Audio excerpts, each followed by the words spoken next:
the success story of the Bundys, and I believe that the Bundys are a family who are truly, I would say, are truly awesome ambassadors going forward for how we're going to do this thing. Because we do it for the Bundys. We do it here in Clark County, Nevada.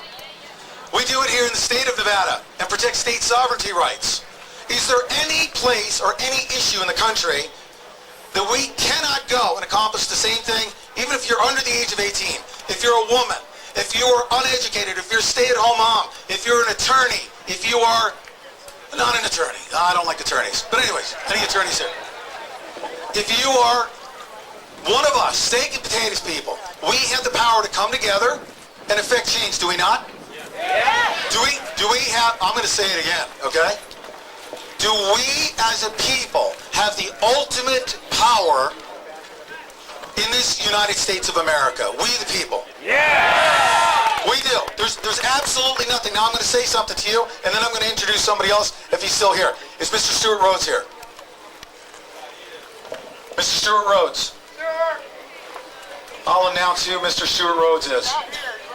Mr. Stewart Rhodes, if you could please, anybody sees Mr. Stewart Rhodes, if you could please have him come up front here, and I will properly introduce him as well, okay? Now, each and every one of us, okay, you may see the insignia on some of the shirts, okay? It's an organization called Oathkeepers.org, but I want each and every one of you to know that whether you are military retired, a veteran, law enforcement, excuse me, if you're, that's right, if you're a constitutional sheriff or peace officer, if you are a leave us the heck alonist and you're at home and you're just minding your own business, you're a constitutionalist, okay?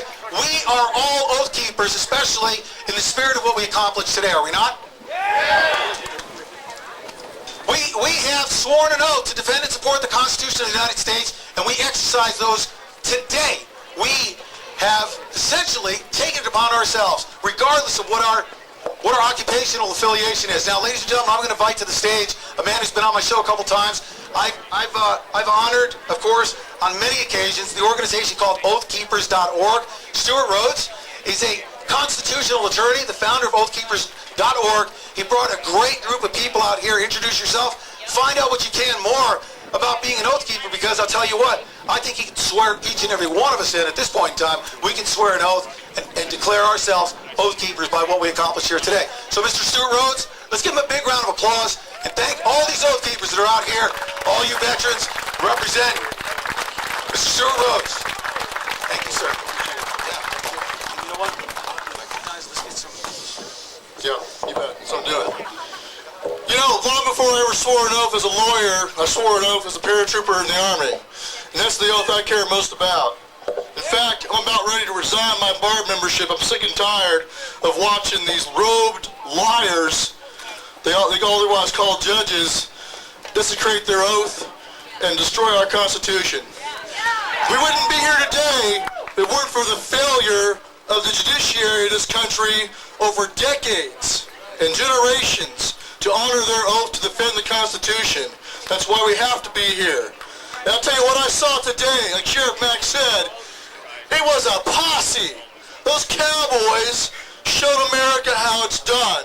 You cowboy up and you friggin' ride. And that's what they did. And so I think all of the credit and honor today goes first and foremost to those guys on horseback and those cowboy hats. And I also want to say a lot of credit also goes to militia guys that showed up today. You got militia members here from all over the country. We got folks from Montana, from Arizona. I even saw a couple of guys from California. Probably didn't know there were guys from California who knew how to do it. They kitted up and they rode out here also, and they jumped in. What we saw there was the people. And what it was a combined arms defense of the Constitution. You had stand-up legislators, you had stand-up lawmen, both current serving and former show up. Right now, you got Matt Shea driving down from Washington State with a delegation of Western legislators who are coming here to stand up. But you folks took care of it before they could even show up here. But but they're still on their way. And you also have in Nevada, you've got some good state legislature folks here in Nevada as well.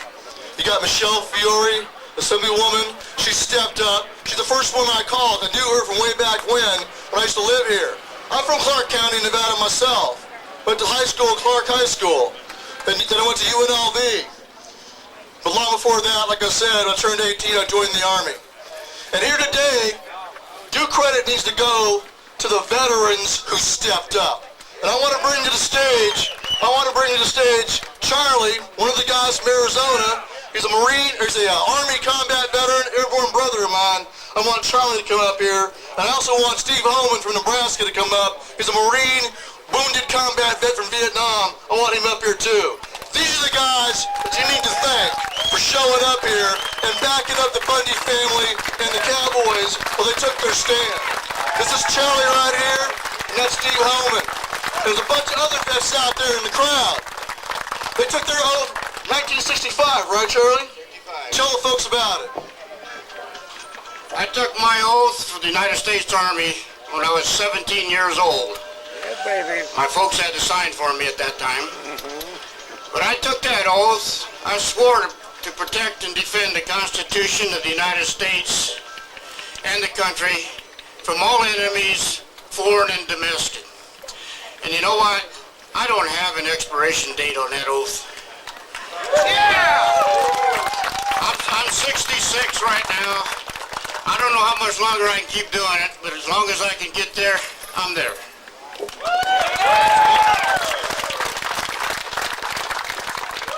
I took my oath in 1966. I went through my training just in time to hit Vietnam in 67, just when Tet was wrapping up. Wasn't there very long. Got a medevac, came home and seen a lot of shit going on, excuse my language, in this country. I experienced the flower children firsthand. I had legionnaires make disparaging statements about our poor dope smoking veterans that couldn't win a war, things like this. That's not going to happen again. Now, we're seeing another cycle. These same flower children are running our government, or at least our descendants. It's the same people that I made up my mind, if I go to my grave, I will stand up, whatever I can. And I've got a lot of older veterans standing the same way. People are finally coming up, and it does my heart good to see people from all these states. This is what it's going to take. We need people from every state. Take 2 days off from your job, whatever you have to do, and show up. Not have these rallies where we got 20 people trying to do 300's work. And this, like I say, this is doing my heart. If I go out tonight, by God, it was worth it.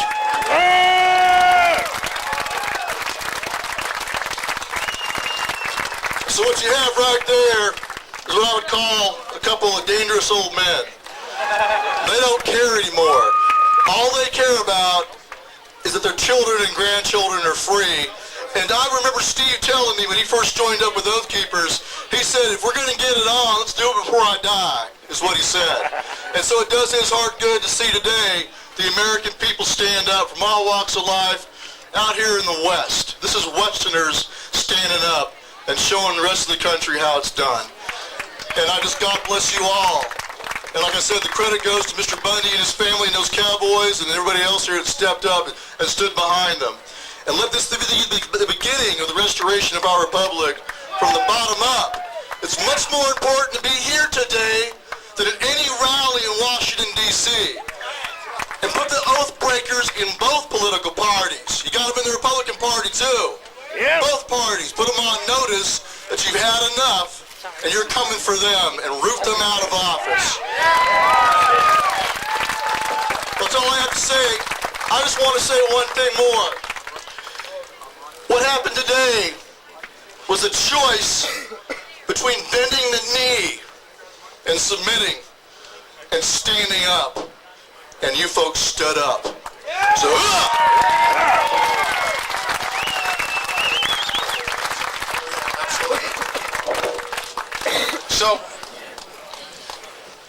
So oathkeepers.org, if you go to oathkeepers.org, I mean, to understand what it truly means, each and every one of us, you don't have to be a veteran. You don't have to be, of course, we honor and we honor our veterans who have sworn an oath, and especially to this day when they come here, our veterans are retired military. Excuse me. I need your leadership over here as well. Okay. So please pardon me. I want to be calling people up here. This is what we're going to do, though. In the same fashion and format that I do my show, I take a lot of callers on my show, and I never screen my calls. I leave the lines open, and I think that's one of the things that has allowed us to really come together. And I don't say community because what are those first four letters of community, right?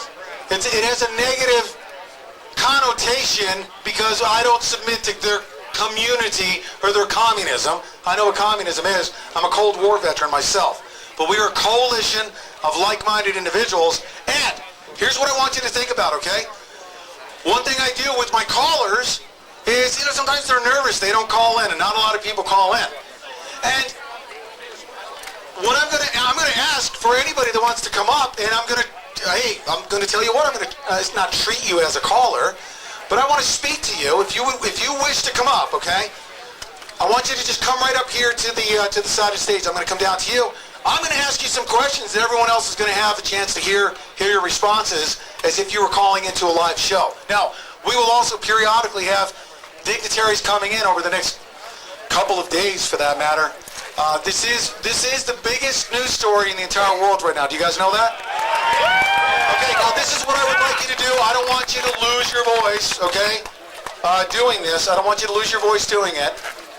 But I really, really mean this sincerely. I'm not just doing it just to make a lot of noise or to get you guys to make noise instead of me. I want you to each really relish in this moment. If you don't understand what you just did, each and every one of you accomplished today something that has never been done in many, many years in the United States of America, okay? And I'll tell you what, peacefully taking that power to a tyrannical government. I want you to stand up right now, standing ovation for this entire group of individuals that's here right now, and I want you to give yourselves a huge round of applause for what you've accomplished here. In not only doing this for you and your families, but for doing it for the Bundys, for doing it for Bunkerville, Nevada, for doing it for the state of Nevada, coming in from outside of the state of Nevada to do it for the state of Nevada, to do it for your hometown, to do it for the United States of America, and the entire world is watching on to see what it means to be the United States of America, okay? The entire world is going to be inspired by this, and they look at us when they see what the true power of our people is in other countries, okay? Do you realize what you did? That's why I say, okay, please be seated. Thank you very much. That's right. We are what? We are exceptional. I'm gonna call people. Anyone want to come up and talk to me? Okay, hold on one second. Let's do this.